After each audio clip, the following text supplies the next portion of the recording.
আসসালামু আলাইকুম। হেসেল ঘর থেকে চলে আসলাম। আশা করি সবাই ভালো আছেন। আজকে আমি একেবারে নতুন একটা রেসিপি নিয়ে আসলাম। আর এই রেসিপিটা আমি পেয়েছি আমার এক পরিচিত বৌদির কাছ থেকে। আসলে তাকে বৌদি বলা যাবে না, ও আমার অনেক ছোট। আর তার কাছ থেকে আমি এই রেসিপিটা নিয়েছি। আর আসলে অনেক মজার একটা খাবার, যা বলে বোঝানো যাবে না। বৌদিকে অনেক অনেক ধন্যবাদ এমন সুন্দর একটা রেসিপি দেওয়ার জন্য। তো আমি প্রথমে যখন এটা রেডি করলাম, ভাবলাম কেমন হয় না হয়, সেজন্য অল্প করে আমি রান্না করলাম। আধা কেজি দুধ আমি হালকা গরম করে নিয়ে এর ভিতরে পানি মিশানো ভিনেগার সেগুলো দিয়ে আমি ছানাটা তৈরি করে নিয়েছি। তারপরে ছানাটা ভালোভাবে ধুয়ে একটা কাপড়ের ভিতরে আমি সেটা ভালোভাবে পানি ঝরিয়ে নিয়ে একটা পাটা দিয়ে আমি চাপ দিয়ে রেখে দিলাম। ঘন্টাখানেক পর আমি পাটাটা সরিয়ে ফেললাম আর কাপড় থেকে ছানাটা বের করে নিলাম। এরপরে আমি খানিকটা সময় ফ্রিজে রেখে দিয়ে একটু শক্ত করে নিলাম। তারপরে এটা আমি পিস পিস করে কেটে নিলাম। আর এদিকে আমি 3টে আলু এভাবে গোটা গোটা করে কেটে নিলাম। তারপরে এগুলো ভালোভাবে ধুয়ে রেখে দিলাম। আর এদিকে একটা পাত্রে আমি গুঁড়ো মশলাগুলো পানি দিয়ে ভিজিয়ে রাখলাম। এর মধ্যে আছে ধনিয়া গুঁড়া, জিরা গুঁড়া, ঝালের গুঁড়া, লবণ, হলুদ। এটা দেওয়ার পরে একটু পানি দিয়ে আমি মেখে রেখে দিলাম। আর এদিকে একটা কড়াইয়ে অল্প পরিমাণ তেল দিয়েছি। দেওয়ার পরে আলুগুলো আমি লবণ হলুদ দিয়ে ভেজে নিয়েছি, সাথে অল্প ঝালের গুঁড়াও দিলাম।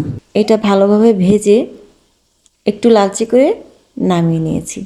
আপনারা ভিডিওটি মনোযোগ সহকারে দেখবেন আর ভিডিওটি ভালো লাগলে অবশ্যই শেয়ার করবেন। এরপর ওই তেলের ভিতরে দিয়ে দিয়েছি ছানাগুলো, পিস পিস করে কাটা ছানাগুলো দেওয়ার পরে বেশ খানিকটা সময় নেড়ে হালকা লালচে করে আমি ভেজে নামিয়ে নিয়েছি। হাফ কেজি দুধে আমার ছানা হয়েছে প্রায় 8-9 পিস।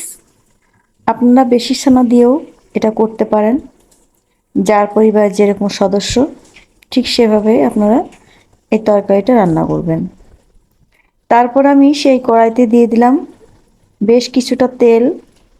এটা গরম হয়ে গেলে দিয়ে দিলাম কিছু গোটা মশলা, যেমন তেজপাতা, দারুচিনি, এলাচ। এগুলো দেওয়ার পরে একটু নাড়াচাড়া করে দিয়ে দিলাম পেঁয়াজ কুচি। আপনারা পেঁয়াজ বাটাও দিতে পারেন, আমি পেঁয়াজ কুচি দিলাম। এটা একটু লালচে হয়ে গেলে দিয়ে দিলাম সেই লিকুইড মশলাগুলো, আর তার সাথে দিয়ে দিলাম আদা রসুন পেস্ট। বাটিটা ধুয়ে আমি একটু পানি দিয়ে মশলাটা ভালোভাবে কষিয়ে নিলাম। মিডিয়াম আঁচে আমি রান্নাটা করতেছি, বেশি জোরে জাল দেওয়া যাবে না, তাহলে রান্নাটা পুড়ে যেতে পারে। মশলা যখন কষানো হয়ে গেল, তখন দিয়ে দিলাম আমি ভাজা আলু আর ছানা।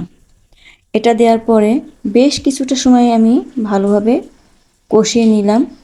এরপর দিয়ে দিলাম দুধ।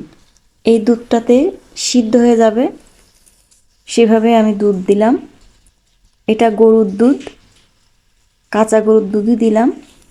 দেওয়ার পরে ঢেকে রাখলাম কিছুক্ষণ। তারপর যখন ছানা ও আলু সিদ্ধ হয়ে গেল, তখন আমি আরও ভালোভাবে কষিয়ে নিলাম।